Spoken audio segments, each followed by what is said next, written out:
আপনারা এখন দেখছেন অমৃত ভগবত। ছোট্ট একটা কথা বলে মূল আমরা ভগবত লীলাতে প্রবেশ করি। ছোট্ট কথাটি হলো এই: জগতের রস, জগতের যে ভালোবাসা, সেটা আমরা কদর্য করে ফেলেছি। জগতের রসকে, জগতের সম্বন্ধকে প্রেম বলা যায় না, কারণ জগতের রস আজ পর্যন্ত প্রেমে রূপান্তরিত হয়নি, নিরস হয়েছে। জগতের রস দুঃখের কারণ, গোবিন্দ বিষয় রস আনন্দের কারণ, প্রেমের কারণ। যতদিন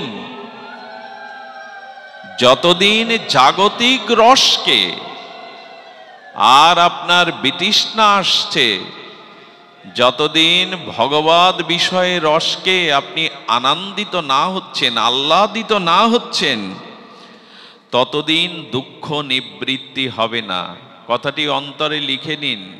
এই কাম কামনা, জগতের ভোগ বাসনার, রূপ যৌবনের, প্রপঞ্চময় বিষয়ের যে রস, তা দুঃখের কারণ। আর ভগবানের নামরূপ প্রেমে যে রস, এটাই হলো আনন্দের কারণ। আচ্ছা, এই একটা দৃষ্টান্ত আসে। এখন অতি কষ্ট করে সারাদিন কর্মক্লান্ত করা শরীর নিয়ে এখানে এসেছেন। এখানে আপনাদের বসবার অনেক কষ্ট আছে। অনেকেই আপনারা দাঁড়িয়ে আছেন। একটি মানুষের জীবনে সবথেকে কষ্টকর অবস্থা কখন জানেন? যখন মাটিতে বসে অন্য একজনের মুখের দিকে 1-2 ঘন্টা তাকিয়ে শুধু তার কথা শুনতে হয়। এর থেকে বড় কষ্ট পৃথিবীতে আপনি অন্য সময় এটা পারবেন না। একটা মানুষ ভূমিতে, মাটিতে বসে আর একটা মানুষের কথা নিজে নীরব হয়ে 1-2 ঘন্টা শুনবে, পৃথিবীতে এর থেকে কঠিন কাজ অন্য সময় আপনি পারবেন না। এখানে আপনাদের চা যোগ নাই, জলযোগ নাই, এখন কাউকে বাতাসও দেওয়া হচ্ছে না, তবুও ধুলিতে মাটিতে দাঁড়িয়ে ক্ষুধা, তৃষ্ণা, বিনোদন, শয্যা, প্রিয়জন, মদন ছেড়ে, খেলাধুলা, বিনোদন ছেড়ে এখানে মাটিতে বসে এখন যে সুখটা পাচ্ছেন, সারাদিন সংসারে প্রিয়জনের মধ্যে থেকে সে সুখ পাননি, অর্থের মধ্যে থেকে। কেন জানেন? এখন জাগতিক রস আপনারা পান করছেন না, এখন ভগবত বিষয়ক রস পান করছেন। এই জন্য এখানে আনন্দের কোনো ঘাটতি নাই। এখানে অতি কষ্টকেও আনন্দ মনে হচ্ছে। হচ্ছে কি না আপনাদের? এক লাইনে দাঁড়াতে গিয়ে যদি কেউ হোমরা চমরা যায়, আমি অমুক তমুক, তাকে লাইন ছেড়ে দিয়ে সামনে দাঁড় করাতে হয়। আর এখন কত জ্ঞানীজন, সুধীজন, বয়োজ্যেষ্ঠজন সবার পিছনে দাঁড়িয়ে বসে আছেন। কই, এখানে তো প্রতিযোগিতা নাই। এখানে এই ত্যাগ কেন? এই বসো, এই বসো, বসো। এখানে এই ত্যাগ কেন, আনন্দ কেন? কারণ এখানে বিষয় রস দুঃখের রস নয়, এখানে গোবিন্দ লীলামৃত, সঙ্গামৃত, আনন্দমৃত রস আমরা পান করছি। তাই এখানে আমাদের হৃদয়ে এখন আনন্দ আছে, অনাবিল প্রশস্তি, শান্তি আছে। এই জন্য আপনাদের অনুরোধ করব, ভগবত বিষয়ক রস যত সিক্ত হতে পারেন, তত জীবনকে ধন্য করতে পারবেন। এই জগতের কাম কামনা বিষয় রস শুরুতে আনন্দময় মনে হলেও পরে ওটা বিষময় হয়ে যায়। ঠাকুর রামকৃষ্ণ পরমহংসদেব বললেন, বিষয় বিষয় বিষয়। এক থেকে কয়েকবার এই শব্দটা বললে শব্দটাই জানিয়ে দেয়, বিষয় বিষয় বিষয়।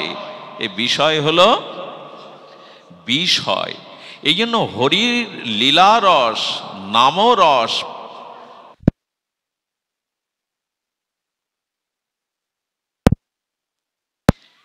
একটা দিয়ে রাখো, এভাবে হয় না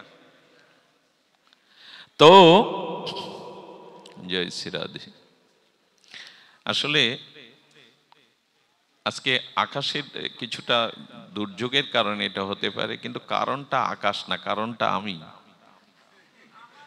কারণটা আমি এই কারণে বলছি, আমাকে একজন মহৎ বলেছিলেন, ভাগবতে যখন দেখবে তোমার রসভঙ্গ হচ্ছে, জানবে না আজ তোমার ভজনে কোনো অপরাধ হয়েছে। কোনো একটা অপরাধ তোমার রয়েছে। এই জন্য অন্য কেউ দায়ী না, আমার ভজনই দায়ী, আমার কোনো অপরাধী দায়ী, একটু মেনে নিন। আচ্ছা, গীতায় বলেছে দুঃখের মধ্যেও, কষ্টের মধ্যেও আনন্দ খুঁজে নিতে। ধ্যান দিন, দুঃখের মধ্যে কষ্টের মধ্যেও আনন্দ খুঁজে নিতে। একবার না এরকম বারবার কারেন্ট চলে যাচ্ছে, একজন বক্তা দেখছে তার ভাব হারিয়ে ফেলছে, ছন্দপতন হচ্ছে, তো সেই বক্তা বুদ্ধি করে সেখানে আবার জেনারেটরের ব্যবস্থাও নাই। যখনই কারেন্ট আসছে যাচ্ছে, লুকোচুরি খেলছে, উনি তখন বললেন, আচ্ছা কৃষ্ণের গায়ের রং কি? বলে কালো, তমাল রং, কৃষ্ণ কালো। তো যখন কারেন্ট চলে যাচ্ছে তখন ধ্যান করে মনে করুন কৃষ্ণই চলে এসেছে কালো রূপে। তো উনি ওই পরিস্থিতি, ঘোলাটে পরিস্থিতিটাকে রূপ দিয়ে দিলেন।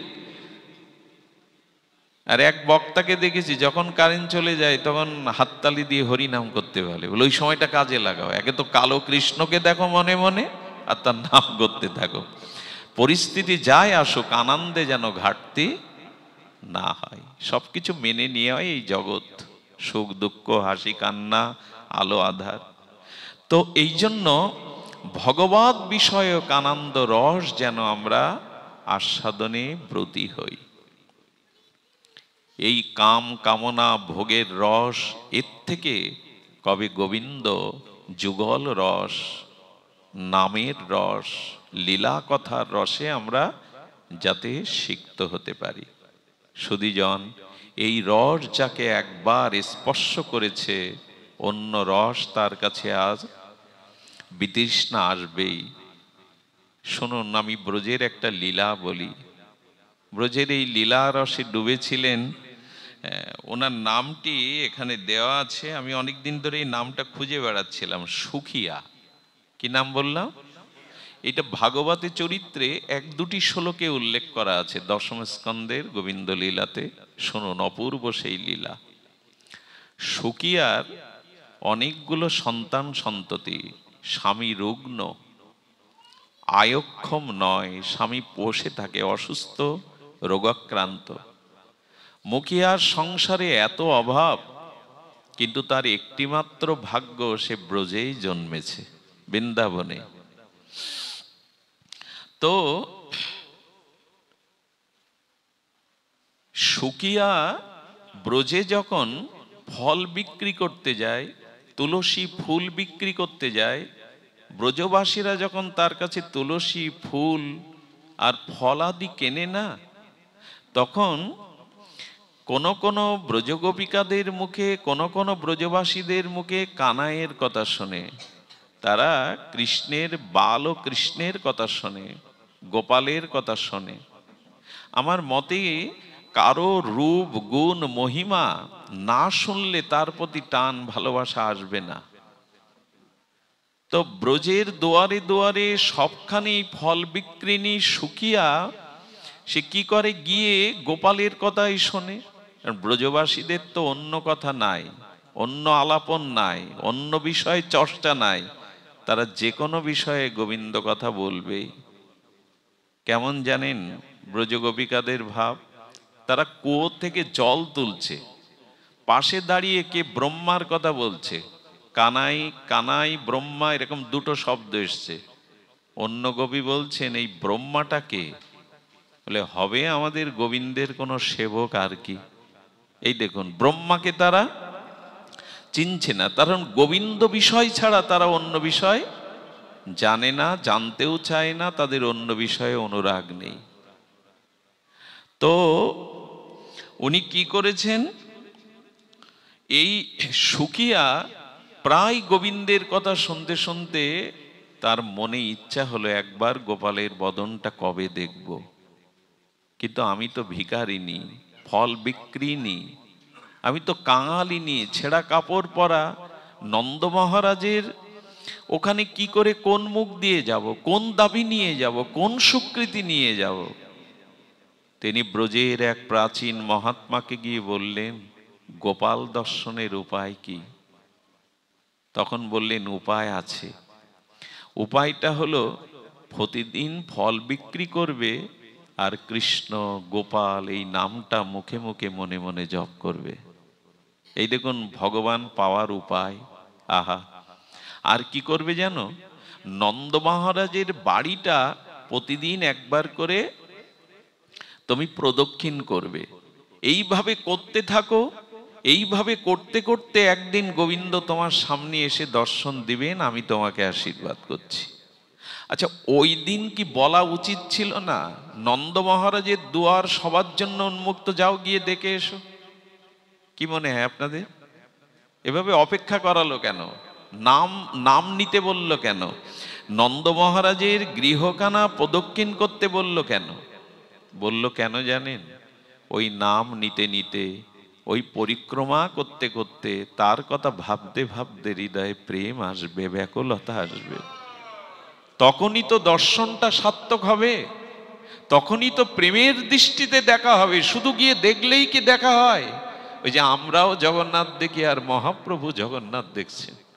মহাপ্রভু জগন্নাথ দেখতে দেখতে কণ্ঠ রুদ্ধ হয়ে যেত, জগন্নাথ বলতে পারত না ভাবের আবেশে, যজ যজ গগ গগ এরকম হয়ে যেত। জগন্নাথ না, যজ যজ গগ গগ বলতেন। এগুলো সব অনুরাগ। অনুরাগ কেমন জানেন? আমাদের লীলাচলে পুরীধামে একটা মালিকা, মানে বাগানের মালির কন্যাটা গীত গোবিন্দ গাইতো। ওই চর্চা করতে করতে ফুলের গাছে জল দিত, ফুলের শাখাগুলো ছেটে দিত, আর গীত গোবিন্দ গাইতো। গীত গোবিন্দ গাইত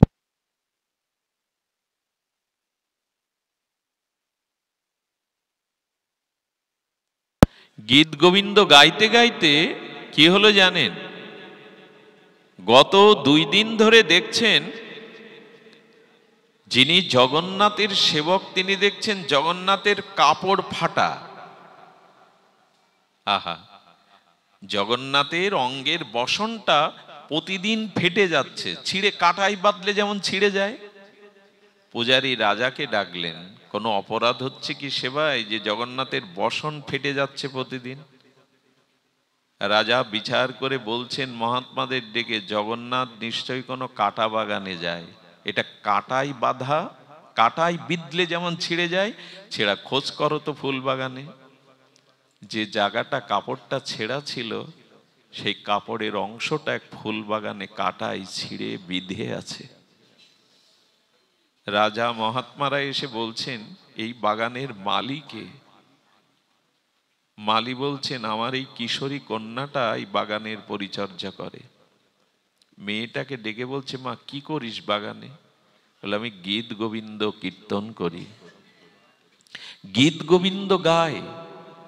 গীত গোবিন্দ গেতে গেতে মাঝে মাঝে মনে হয় কি জানেন, কি যেন একটা অপার্থিব দিব্য গন্ধ আসে, কে যেন আমার পেছনে একটা নূপুরের ধ্বনি তোলে। জগন্নাথকে পরের দিন বলা হলো, লক্ষ্য রাখবে, যখন সেই বালিকাটি মালিকা আর ফুলবাগানে গীত গোবিন্দ গীত করছে, তখন পূজারী দেখছেন জগন্নাথ মন্দির থেকে ছুটে ওর ওই প্রাণের অনুরাগ মিশানো রস সঙ্গীতময় সোদা পান করার জন্য জগন্নাথ ওর পিছনে পিছনে হাঁটছেন। হাঁটতে গিয়ে এমন আবেশ এসে গেছে, কাটাই যে কখন বসন ছিঁড়ে যাচ্ছে জগন্নাথের খেয়াল নেই। চরণে পড়ে পূজারী বললেন, এত এত আস্বাদন তোমার ওর সঙ্গীতে, সেই দিন থেকে কি নিয়ম চালু হলো জানেন? তোমাকেই কষ্ট করে আর মালিকার বাগানে যেতে হবে না, আজ থেকে ওই বালিকাকেই তোমার মন্দিরে আসন পেতে দেব, তোমাকে সে গীত গোবিন্দ শোনাবে। আজও সেই প্রথা, আজও জগন্নাথ মন্দিরে এই প্রথা। ওই পরম্পরায় একটা বালিকা এসে গীত গোবিন্দ গাইবে, তবে জগন্নাথ আনন্দ পাবে। ভক্তের হৃদয়ের প্রেম ভক্তি রসের জন্য জগন্নাথ কাটা বাগানে গিয়ে কাপড়ও ছিঁড়ে ফেলছেন। এরকম আবেশ আমাদের আছে তো? নাই। এই অনুরাগ কবে জন্মাবে? এই ব্যাধি আমার কবে হবে? তার নাম শুনলে, তার লীলা শুনলে যেন আমার চিত্তে অনুরাগ আসে। এই জন্যই মহাত্মা বললেন, নাম করবে গোপাল কৃষ্ণ। আর নন্দ বাবার এই গৃহটা তুমি প্রদক্ষিণ করবে। এই করতে করতে প্রায় 2 বছর কেটে গেল। বলুন তো, যার নাম, যার দেখবার জন্য 2 বছর অপেক্ষা, তার তৃষ্ণাটা কেমন হতে পারে? একদিন সেই মহাত্মা বললেন, যা মা, ব্রজগোপিকাদের সঙ্গে তার নাম লীলা শুনেছিস, 2 বছর ধরে প্রতীক্ষা করেছিস, একদিন ফুলের ঝুড়ি নিয়ে ফেরি করতে করতে যা। চলে যান বৃন্দাবনে, নয়ন মানসে ওই দৃশ্য দেখুন। বুড়িমা এই সুকিয়া তখন ওই ফল মাথায় নিয়ে ডাকতে ডাকতে যাচ্ছে, ও গো ফল নেবে গো, ফল নেবে। সেদিন খেলার সাথীদের গোপাল সরিয়ে দিয়েছে, দিয়ে গোপাল কি করেছে, যেই ফল নেবে গো, ফল নেবে গো বলছে না, গোবিন্দ বলছে না, 2 বছর তুমি প্রতীক্ষা করছো আমার দেখার জন্য, আমিও বড় ব্যাকুল হয়ে আছি কবে তোমায় দেখা দিয়ে তোমাকে ধন্য করব। এই মাঝখানে এই ব্যাকুলতা চাই, এই অনুরাগ চাই, না হলে ভজন সাধন যন্ত্রের মতো হয়ে যাবে। মালা টানতে হয় টানছি, হরে কৃষ্ণ বলতে হয় বলছি, এরকম করে কিছু হবে না। অনুরাগ চাই, ব্যাকুলতা চাই। তো যখন ফল নেবে গো, ফল নেবে বলছেন, পাগলিনীর মতো হয়ে গেছে, নয়ন মন শুধু গোপালকে দেখবার জন্যই তার ব্যাকুলতা। গোপাল আস্তে আস্তে সামনে এসে বলছে, বুড়িমা আমায় একটা ফল দেবে? আজকে স্বয়ং বিশ্বেশ্বর ভগবান হাত পেতেছে বুড়িমার কাছে, একটা ফল দেবে? ওর কণ্ঠ শুনেই বুড়িমার চিত্ত বিগলিত হয়ে গেছে। ফলের ঝুড়ি নামিয়ে বলছেন, আর একবার বল বুড়িমা, আর একবার বল গোপাল। বলে, হ্যাঁ তুমি তো বুড়িমা, আমি কতজনকে জ্যাঠাই মা বলি, বুড়িমা বলি। ডাক শোনার পরে বলছেন, আমাকে একটা ফল দেবে? বুড়িমা তখন বলছেন, বিনিময় আমায় কি দেবে? মুখটা দেখে তার এত অপরূপ লাগছে, নয়ন ফেরাতে পারছে না, যাতে আরো কিছুক্ষণ নয়নের সম্মুখে থাকে। আমাকে দেখলে তো কর্মচারীরা তাড়িয়ে দিতে পারে, আমি ফল বিক্রিনি, কাপড় ময়লা, কিন্তু হৃদয়ে 2 বছর ধরে তার প্রেম অনুরাগ। ধোঁয়াটা হচ্ছিল এখন আগুন জ্বলার অপেক্ষা। ধোঁয়া থেকে যেমন ধপ করে আগুন জ্বলে, ওই নাম প্রেম অনুরাগ ধোঁয়া হয়েছিল, আজ যেন প্রজ্বলিত শিখায় জ্বলে উঠছে। গোবিন্দ তখন বলছেন, আমাকে কেউ কিছু দিয়ে তো কিছু চাই না, মা দেয়, যশোদা দেয়, গোপীরা দেয়, তুমি চাইছো কেন?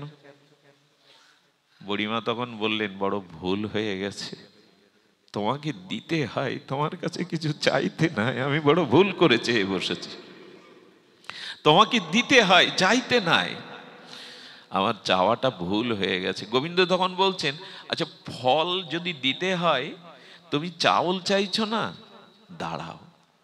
শিশু গোপাল মৃদু মন্দ হাঁটতে হাঁটতে, নয়ন ফেরানো যায় না, তার ছন্দ, তার চলা, তার রূপের ছটা, তার জ্যোতির্ময় এই রসময় আনন্দময় বিগ্রহ এক মুষ্টি চাউল নিয়েছে যশোদার ভান্ডার থেকে। চাউলটা নিতে গিয়ে আবার ছোট্ট করপল্লবের হাতের পাশ দিয়ে ঝরে অনেকগুলো পড়ে গেছে। নাও বুড়িমা, এই চাউল এনেছি, নাও। চাউলটা বুড়ির ঝুড়ির মধ্যে দিয়েছে। ঝুড়ির মধ্যে যখন দিয়েছে, তখন বুড়িমা একটা ফল গোপালের হাতে দিতে গিয়ে গোপাল বলছে, দেখো এভাবে তো দেয় না কেউ, এভাবে তো আমাকে কেউ দেয় না, দেখুন ওই যে অনুরাগ ভালোবাসার প্রাপ্তি দেখুন। গোবিন্দ তখন বলছে, নিয়ম হলো কাউকে কিছু দিতে গেলে, দেখো আমার সবাই মুখে তুলে দেয়, তুমি হাতে দিচ্ছ কেন? যার হৃদয়ে অনুরাগ আছে না, প্রেম আছে না, ভগবান তার কাছে কাঙাল হয়ে যান। একটু আগে বলছিলাম, দুর্যোধনের রাজভোগে গোবিন্দের রুচি হয়নি, 56 ভোগে রুচি হয়নি, অথচ ভিখারি কাঙালিনী বিদুরানীর বাড়ি গিয়ে 20 বার গোবিন্দ বলেছে, বিদুরানী বড় ক্ষুধা লেগেছে, কিছু দাও। এটা প্রেমের ক্ষুধা, অনুরাগের ক্ষুধা। বিদুরানী চারিদিকে দেখছে যে ঘরে কিছুই নেই গোবিন্দকে দেওয়ার জন্য, বারবার কাঁদছে আর বলছেন, তুমি আমার গৃহে এসছো রাজপ্রাসাদ ছেড়ে, রাজভোগ ছেড়ে, কিন্তু ঘরে যে আমার কিছুই নেই। গোবিন্দ বারবার বলছে, বিদুরানী কিছু পেলে না? ক্ষুধাই তো জঠর চলছে আমার। বিদুরানী বাগানে চলে গিয়ে দেখে এক কাঁদিতে কলা পেকেছে। গোবিন্দ যদি কারো কাছে কিছু চায়, ওই চাওয়ার বস্তু তাকে দিয়েও দেয়। কলাটা কেন পাকবে? ভগবান চেয়েছে তো কদলীর বৃক্ষ থেকে কদলীটা এনে ওই কলার খোসাটাই খেয়েছিলেন, এটা আপনাদের জানা। কিন্তু পরেক্ষণে বিদুরজি কি করেছিলেন জানেন? বিদুরজি দোকান থেকে, বাজার থেকে নবনীত ক্ষীর এগুলো এনেছে, এসে দেখছে খোসা খাচ্ছে। আরে করছোটা কি? গোবিন্দকে পেয়ে আবেশে খোসা খাওয়াচ্ছ, এগুলি দাও। ওইগুলো বিদুর কেড়ে নিয়ে যখন ননি দিয়েছেন, মাখন দিয়েছেন, বড় ভালোবাসে গোপাল। মাখনটা পেয়ে বিদুরের দিকে তাকিয়ে সজল নয়নে আমার গোবিন্দ বলছেন, বিদুর, তোমার মাখন মিছরির থেকে কলের খোসার স্বাদটা আমার কাছে খুব ভালো লেগেছে, এটা সরিয়ে নাও। এই জন্য ভগবানকে যখন ভোগ লাগান, কি উপচার দিচ্ছেন এটা বড় কথা না, হৃদয়ের ভাব মিশিয়ে দিন। প্রেম নৈব বচার বদ্ধ মান্ধকৃত। গোবিন্দ উপাচার দেখে না, যে দিচ্ছে সেই দ্রব্যের মধ্যে, দ্রব্য যিনি দান করছেন, প্রদান করছেন, সেবা করছেন, তার ভাব দেখেন। এই জন্য ভগবানের আর এক নাম ভাবগ্রাহী জনার্দন। ভাবগ্রাহী জনার্দন। একবার রামকৃষ্ণ মিশনে ঠাকুর তখন জীবদ্দশায় লীলা করছেন, আমাদের এই সাধু নাগ মহাশয় গিয়েছিলেন। বঙ্গদেশের অন্যতম সাধু, শ্রেষ্ঠ সাধু নাগ মশাই, যাকে স্বামী বিবেকানন্দ দেখতে এসেছিলেন। তো নাগ মশাই যাওয়ার পরে পরম পুরুষ রামকৃষ্ণ বললেন, ওকে পাতায় করে প্রসাদ দিবি না, হাতে দিবি। এ কথা মনে থাকে, হাতে কারো প্রসাদ দেওয়া যায়? শাল পাতায় করে প্রসাদ দিয়েছে। প্রসাদটা পেতে পেতে পাতাগুলো চিবিয়ে চিবিয়ে খাচ্ছে নাগমশাই। স্বামীজিরা এসে, সন্ন্যাসীরা বলছে, পাতা চিবাচ্ছেন কেন? বলে, এতে তো গুরুদেবের অধরামৃত প্রসাদ মাখানো আছে, এটাও প্রসাদ হয়ে গেছে। ওই জন্য পরমাংশ বলেছিলেন ওকে পাতা দিবি না। কিরকম ভাবের আবেশ, অনুরাগ! পাতাটাই তো মিশে আছে প্রসাদ, এটাও তো পাতা হয়ে, পাতাটাই প্রসাদ হয়ে গেছে, অনুরাগে চিবিয়ে খাচ্ছে। এটা ভাবের রাজ্য, যুক্তি তর্কের রাজ্য নয়। অনেকেই বলে, মঙ্গলজি, দর্শক মাতানোর জন্য চোখে জল ফেলছো, তো যাত্রা মঞ্চে অভিনেতারাও ফেলে সিনেমায়। আবেগ ধরে রাখতে পারি না, এটা আমার দুর্বলতা, কিন্তু আবেগ চাই, অনুরাগ চাই। এই অনুরাগ, প্রীতি, এগুলি না হলে ভগবানের কোনো কিছু মধুর লাগে না। আর বিদুরানীর সেই কলার খোসাটাই প্রমাণ করে দিল, ভাব চাই, অনুরাগ চাই। দ্রব্যের কাঙাল ভাবগ্রাহী ভগবান নন, তিনি ভামের কাঙাল, প্রেমের কাঙাল। এজন্য আজ বুড়িমাকে বলছে, বুড়িমা, এভাবে কেউ তো দেয় না, তুমি আমায় হাতে করে খাওয়াও। সবাই আমাকে হাতে করে দেয়, হাত কাঁপছে। এই হাত তোমার বদনে তোলার ভাগ্য আমার নাই। হাতটা কাঁপছে। এই হাত সংসার কাজে ব্যস্ত, কত মলিনতা লেগে আছে। যখন হাতে করে সৌভাগ্য মনে করে, সৌভাগ্যশালিনী মনে করে দিতে যাবে, বলিনি, এভাবে কি পাওয়া যায়? তুমি এক কাজ করো না, আমাকে কোলে বসিয়ে পাওয়াও। যার হৃদয়ে প্রেম আছে না, তাকে ভগবানের কাছে ছুটতে হবে না, ভগবানই তার কাছে ছুটবে আসার জন্য। উনি ভালোবাসার খুব কাঙাল। যেখানে বিন্দুমাত্র প্রীতি আছে, ভালোবাসা আছে, কাঙালের মতো ছুটে বেড়ায়। এজন্য আমাদের এই বিন্দুমাত্র অনুরাগ, প্রেম, এগুলিই তার চাওয়া, এগুলিই তার আস্বাদন। যে পুতনা কালকূট বিষ স্তনে মুখে ঠোঁটে দিয়ে দিল, তার যদি ধাত্রীগতি হয়, বুড়িমার কি হবে? বুড়িমা তখন কাঁদছেন আর বলছেন, গোপাল, কোলে বসাবার ভাগ্যমান নেই। নন্দরানী দেখলে এটা মেনে নেবে না। ছেঁড়া কাপড়, ধুলামলিন কাপড়।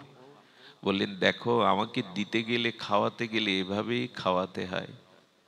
যখন তাকে বসিয়ে মুখে ফল তুলে দিল, কিন্তু বুড়িমার একটা ভুল হয়ে গেল, দিতে এসে সব ফলগুলি দিল না। এইখানেই আমাদের ভুল। ভালোবাসা যদি দিতে হয় 16 আনায় দাও। আমাদের গোবিন্দ জ্যামিতিতে, অঙ্কতে খুব কাঁচা। শ্যামসুন্দর, বৃন্দাবনের মদনমোহন শ্যামসুন্দর, আমাদের গোবিন্দ অঙ্কে খুব কাঁচা। উনি শুধু বোঝেন আমিও 16 আনা দেব, তোমাকেও 16 আনা দিতে হবে, এর বাইরে আমি অঙ্ক গুণ ভাগ বুঝি না। আমাকে 16 আনা দাও আর আমার 16 আনা তুমি। এই হলো গোবিন্দের জ্যামিতি, অঙ্ক। আমি তোমাকে সব দেব, বিনিময়ে তুমিও সব আমায় দাও, ভাগ করো না, কাছে কিছু রেখো না। এই 16 আনায় দেওয়াটাই হলো জীবনের পরিপূর্ণতা। যাদের দিয়ে গেলাম সংসারে, সে দেওয়াটা ঠিক পাত্রে দেয়া হয়নি। তো গোবিন্দকে এই প্রেমানন্দে ভাসতে ভাসতে পরম আনন্দ রসে সিক্ত হয়ে বুড়িমার জীবন ধন্য করে বুড়িমা যখন ঝুড়ি নিয়ে বাড়ি এসেছেন, বাড়ি যখন এসেছেন তখন বুড়িমার ঝুড়িটা ভারী হয়ে গেছে। কি হয়ে গেছে? ঝুড়িটা ভারী হয়ে গেছে। যে যখন ভারী হয়ে গেছে তখন কি হয়েছে, বুড়িমা ঝুড়িটা যেই লাভালেন, সেই গোপালের হাতে দেওয়া যে চাউলগুলো পড়েছিল না, সেই চাউলগুলো সোনার মোহর হয়ে ঝুড়িটা ভরে গেছে।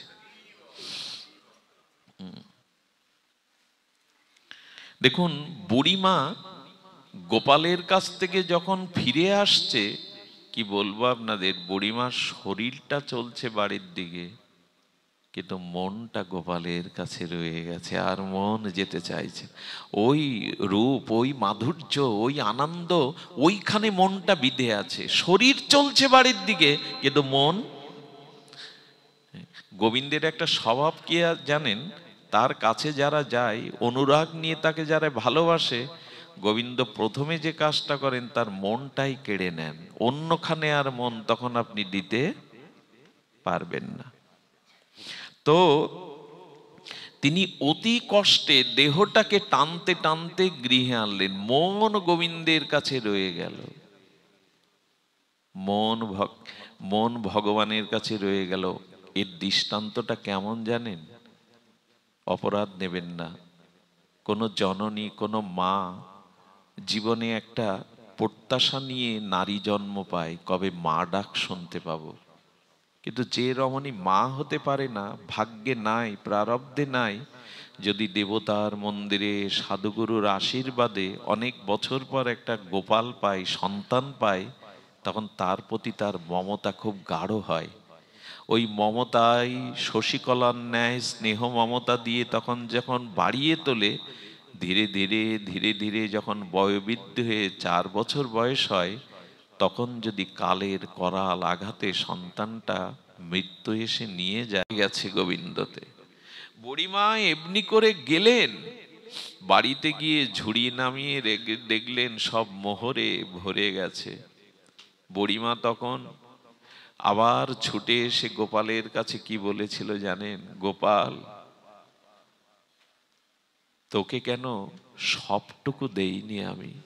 আমার মনে হয় রবীন্দ্রনাথ এইখানে একটু অনুভব করে লিখেছিলেন, দিলেম যারা আজ ভিখারি রে, স্বর্ণ হয়ে এলো ফিরে। গোপাল, সামান্য বনের ফল তোমাকে দিয়েছি, বিনিময় মোহরে ভরে গেল আমার এই ঝুড়ি। এখন চোখের জলে মনে হচ্ছে সব কেন তোমায় দেইনি, দেইনি কেন উজাড় করে, সব কেন তোমাকে দেইনি, কেন নিজের জন্য রেখেছি এটা। এই জন্য যদি দিতে হয় সবটুকু দিতে হয়। কথা বিশ্রাম রাখছি এই বলে এখানে পদকর্তা বলেছেন, আমাদের এই যে বুড়িমার যে ঝাড়িটা, সাজিটা, এটা হলো আমাদের দেহ। আর এই দেহে যা কিছু অনুরাগ, প্রীতি, ভালোবাসারও ফল আছে, ওটা ভগবানকেই দিয়ে দাও। যদি কিছুটাও দিতে পারো, তখন ভগবানের প্রেম ভক্তিরূপ মণিরত্নে তোমার হৃদয় ভরে যাবে। যার প্রেম হৃদয় এসছে, প্রেমই তো সম্পদ, প্রেমই তো সকল কিছুর মূল সম্পদ। প্রেম মহাধন, ধন না মহাধন। তাহলে এই মালি আমরা, সুখী আমরা। আর গুরুদেব হলেন ওই ঋষি যিনি বলে দিলেন নাম নিতে, পরিক্রমা করতে। এই সাধন ভক্তি ভজন করতে করতে, গুরু আনুগত্য নিয়ে ভজন করতে করতে গোবিন্দ দর্শনের, গোবিন্দ সেবার ভাবনা জাগবে। আর যেদিন সাক্ষাৎ প্রীতি অনুরাগে গোবিন্দকে সেবা দিতে পারবো, সেদিন অল্প প্রেম ভক্তি অনুরাগ ভগবানকে দিলে আমার এই ঝুড়িটা, পাত্রটা গোবিন্দ প্রেমে ভরিয়ে দেবেন, মুক্তায় ভরিয়ে দিবেন। হ্যাঁ, তো তখনই আমাদের এই মনুষ্য জীবন ধন্য হবে। আমাদের অমূল্য কুণ্ড প্রয়াত, তার আত্মার কল্যাণে তারই সুযোগ্য পুত্র অসীম কুণ্ড সহ পরিবার পরিজনগণ আজকের এই অনুষ্ঠানের আয়োজন করেছেন। আমাকে অনেকেই জিজ্ঞাসা করেন, কোনো আত্মার উদ্দেশ্যে ভাগবত দিলে, হরিনাম দিলে এটা তার কাছে যায় তো? এতে তার কি কল্যাণ হয়? তিনি যদি অন্য জায়গায় জন্মগ্রহণ করেন, অন্য শরীর নিয়ে থাকেন, তাহলে এই কর্ম তার উদ্দেশ্যে করে কি ফল হবে? ফল হবে, ফল হবে হলো এই, আত্মা যেখানেই অবস্থান করুক, যে লোকেই অবস্থান করুক, নূতন শরীর, নূতন সংসারও যদি সে করে থাকে, আজকের এই হরি কথা, আজকের এই ভক্তের প্রার্থনা, আজকের এই হরিনাম তার কাছে পৌঁছে যাবে কি করে জানেন? আজ হঠাৎ করেই কোনো কারণ ছাড়া তার হৃদয়ে আনন্দে ভেসে পড়বে। মাঝে মাঝে দেখবেন মনটা আনন্দে হঠাৎ করেই ভরে যায়, কোনো কারণ বোঝা যায় না। আজকে সে কোথাও না কোথাও সাধু সঙ্গ পাবে, হরি কথা পাবে, ভগবানের প্রসাদ পাবে, কোথাও না কোথাও আকস্মিক পেয়ে যাবে। এটা এরই ফল। সে যেখানেই জন্মাক, যেখানেই সে থাক, সেখান থেকে আজ গুরু প্রসাদ, হরি কথা, নামামৃত, ভগবত দর্শনের এই সুখগুলো ভেতরে পাবে। আরে কয়েকটা নাম্বার টিপলে যদি একজন থেকে আরেকজনের কাছে বিকাশে টাকা পাঠানো যায়, তো ভগবানের নাম, হরি কথা তার কাছে আনন্দ হয়ে যাবে না? অবশ্যই যাবে। নাম্বার টিপলে আপনার টাকা অন্যের কাছে চলে যায়, বিকাশে রকেট গতিতে চলে যায়। ভগবানের নাম কারো আত্মার উদ্দেশ্যে হরি কথা দিলে, সেই আত্মা যে লোকেই যেখানেই থাকুক, ওখানেই হরি কথার প্রসন্নতা চলে গিয়ে তিনি আজ হৃদয়ে পরম আনন্দ পান। অনেকেই বলেন তিনি যদি জন্মগ্রহণ করে থাকেন তার মৃত্যুবার্ষিকী করে লাভ কি? এটা যতদিন বাঁচা যায় ততদিন ভালো, কারণ এই দিনটার অপেক্ষায় তিনি বসে আছেন, কবে গুরু প্রসাদ পাবো, হরি নামামৃত প্রসাদ পাবো, ভক্তের প্রার্থনা আনন্দ পাবো। তাই অমূল্য কুণ্ডর বিদেহী আত্মা শান্তি লাভ করছে, অবশ্যই শান্তি লাভ করছে। ধন্য যেসব পুত্ররা পিতার সম্পত্তি এই দেহ পেয়েও পিতাকে ভুলে যায়নি, যে সন্তানগণ আর পিতামাতা পূর্বপুরুষের উদ্দেশ্যে বছরে অন্তত একটা দিন গুরু সেবা, বৈষ্ণব সেবা, হরিনাম, হরিকথা সামর্থ্য অনুযায়ী দেয় না, তারা অকৃতজ্ঞ, তারা কৃতজ্ঞ সন্তান নয়। পিতার কোনো সম্পত্তিতেই তাদের কোনো অধিকার নেই, কারণ এই দেহ সম্পত্তি পিতারই দান। অথচ তার উদ্দেশ্যে আমরা কিছু সামর্থ্য থাকলে দুজন বৈষ্ণব সেবা দেন, দুজন বালকদের সেবা দেন, একটু গীতা পাঠ, হরিনাম দেন, যাতে তারা বসে আছে আপনার দিকে চেয়ে, কবে আমার উত্তর পুরুষগণ সাধুগুরু বৈষ্ণব হরিনাম হরিকথা দিয়ে আমার কল্যাণের চিন্তা করবে, তখন ওরা আশীর্বাদ করতে থাকে উপর থেকে। এই জন্য এই ক্রিয়াটি করবেন। মেঘাচ্ছন্ন দিন, দুর্দিন না, কৃষ্ণ কথাবিহীন সেদিন। এখানে মাতাজি বসে আছেন, অসীম কুণ্ড মহাশয়, তার বাড়ির লোক মনে করতে পারে আজ দিনেই বৃষ্টি নামলো, আজ দিনেই না। ভাগবত বলছে মেঘে ভরা দিন, দুর্দিন না, কৃষ্ণ কথাবিহীন সেদিনই দুর্দিন। এমন পরিবেশে আজ আমরা হরিকথা শোনার ভাগ্য পেয়েছি, এর থেকে সুদিন আর তোমাদের হবে না, হতে পারে না। এটাই আমাদের জীবনেও সুদিন, যেদিন সাধুর সঙ্গে কৃষ্ণ কথা হলো। জয় হোক বিদেহী আত্মার।